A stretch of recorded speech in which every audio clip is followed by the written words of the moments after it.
Yo tout le monde, c'est Aurel. Aujourd'hui on se retrouve pour la review de l'épisode 14 de la saison 3 de Shingeki no Kyojin.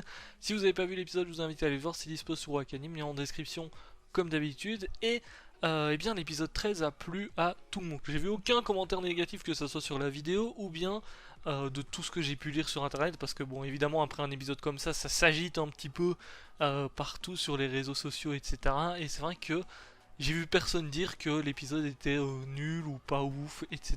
Il y a beaucoup de gens qui ont trouvé ça incroyable et c'est normal parce que l'épisode était très bon. Mais qu'en est-il de cet épisode 14? C'est bien, on va en parler. N'hésitez pas à mettre déjà votre avis dans les commentaires tout simplement. Si vous n'avez pas vu l'épisode, ben, revenez peut-être après la vidéo, histoire de mettre un petit peu ce que vous avez pensé de cet épisode-ci. Pour ceux qui lisent le manga, ben, n'hésitez pas un petit peu à comparer parce que je sais que certains comparent parfois manga et animé, donc ben, n'hésitez pas en commentaire. Alors la dernière fois, la reprise du mur Maria avait démarré et donc de Shiganshina, et notamment eh bien, on avait vu que les titans avaient enfin c'était caché tout simplement en attendant d'agir pour essayer de choper Eren, notamment parce que l'objectif des titans c'est toujours de choper Eren, et donc une bataille allait commencer. C'est vrai que on a un premier coup qui a été porté par Levi sur Reiner, mais on n'a pas été plus loin, et c'était ce petit moment là qui avait un petit peu hypé tout le monde. C'est vrai qu'on se dit oh ça va être ouf derrière, et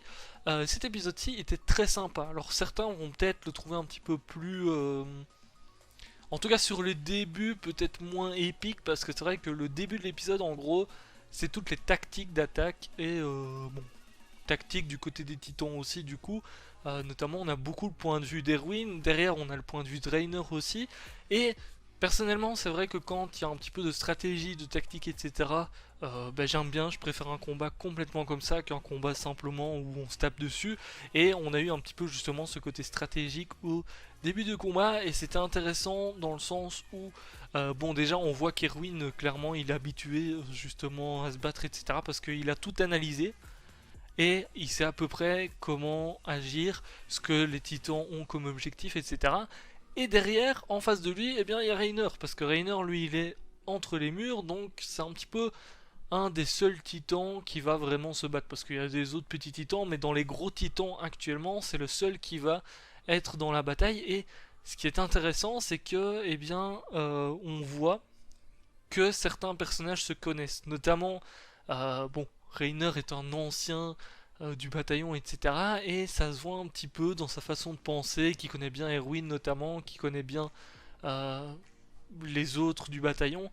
Et pareil, du côté du bataillon, justement, bah, ils savent bien un petit peu comment va réagir Reiner. Et ça, c'est très intéressant parce que bah, ils étaient alliés au départ, puis au final, ils sont ennemis. Et ils essayent un petit peu de trouver qui peut gagner stratégiquement. Bon, c'est Reiner qui se fait avoir parce que en soi, il avait pas trop le choix.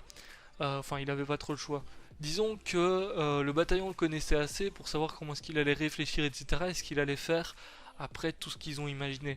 Donc notamment, on a Eren qui se transforme en titan et qui décide de courir à l'opposé ben, justement de Reiner. Reiner qui est en train de monter le mur là où se trouve Erwin notamment. Et bon, il y a Reiner qui réfléchit en mode mais qu'est-ce qu'il fait? Pourquoi est-ce qu'il se montre maintenant? Quel est l'objectif? Dans un premier temps, il se dit ok, s'il va par là, ça veut dire qu'il va essayer de quitter la zone et de passer derrière les titans, tout simplement. Et bah, c'est justement ce qu'Erwin, etc. ont imaginé. Sauf qu'ils se sont dit, bah, si Reiner voit ça, au lieu de s'occuper des chevaux pour empêcher justement le bataillon d'agir comme ils veulent, etc., eh bien il va plutôt pourchasser Eren. Et c'est ce qui se passe justement. Sauf que le truc, c'est que Eren ne veut pas simplement empêcher Reiner d'agir pour enfin d'aller chercher les chevaux, tout simplement, de buter les chevaux. Il veut surtout le combattre, histoire de peut-être pouvoir en finir, parce qu'ils ont imaginé un plan justement, et c'est là qu'on voit un petit peu le côté de l'humanité qui continue à évoluer malgré les difficultés, parce que bon, ils se font souvent attaquer par des titans, ils essayent effectivement d'attaquer les titans aussi, à certains moments ils essaient de reprendre ben, justement certaines parties comme ici, et on voit que eh bien, malgré les difficultés ils arrivent à évoluer, parce que notamment il y a une nouvelle arme qui est montrée ici et qui a été confectionnée juste pour Reiner, vu que il a le titan cuirassé. Effectivement c'est un petit peu compliqué, les lames normales ça passe pas, Donc ils ont imaginé une lance foudroyante, je crois que c'est comme ça qu'ils l'appellent, c'est une espèce de lance qu'ils envoient, qui propulse et puis qui va exploser.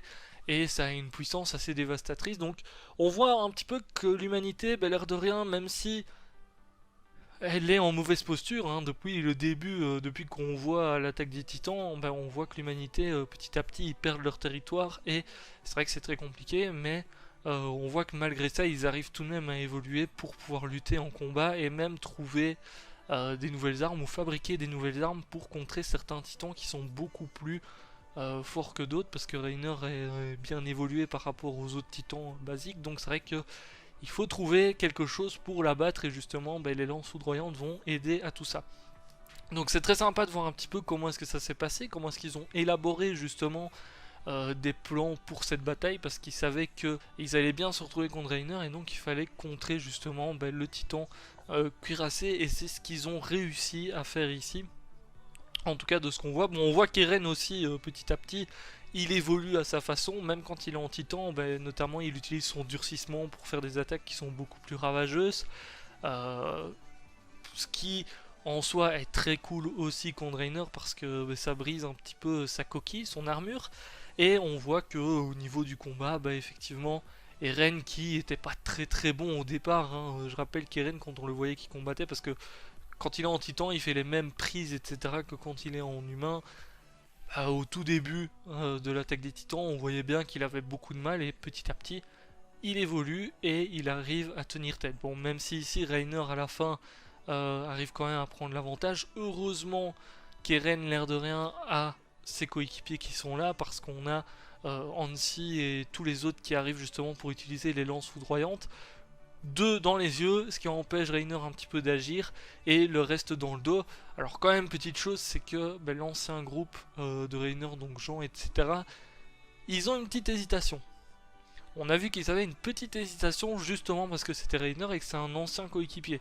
Sauf que ben, Jean le dit à un moment donné, on s'est préparé à ça, on savait que ça allait arriver, quelque chose comme ça, et ben, il décide tout de même de passer à l'action. On voit à la fin de l'épisode toute l'équipe qui saute sur Reiner, sauf que bah, l'épisode s'arrête là. Bon, ils vont très certainement réussir à le finir, sauf si quelqu'un arrive effectivement pour le sauver, mais ils sont en très très bonne posture pour en finir avec Reiner.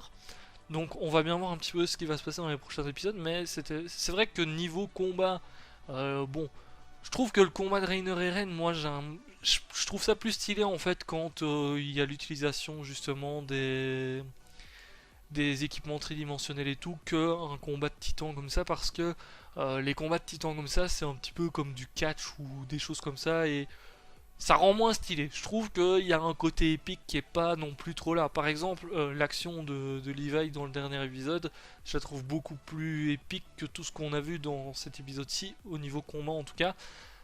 C'est vrai que est-ce qu'un jour j'arriverai à apprécier un combat titan contre titan euh, vraiment à 100%, hein, parce qu'ici c'était vraiment un combat titan contre titan à 100%. Est-ce que j'arriverai à les apprécier autant qu'un combat avec les équipements tridimensionnels? Je sais pas trop. Franchement, je sais pas trop, parce que c'est vrai qu'ils sont beaucoup moins épiques, c'est simplement des espèces de prises de catch, ou des petites choses comme ça, des coups de poing, des coups de pied, prises de pied pour essayer de faire tomber l'adversaire, etc. Donc je trouve ça un petit peu dommage, parce que le côté épique est moins là, on va dire.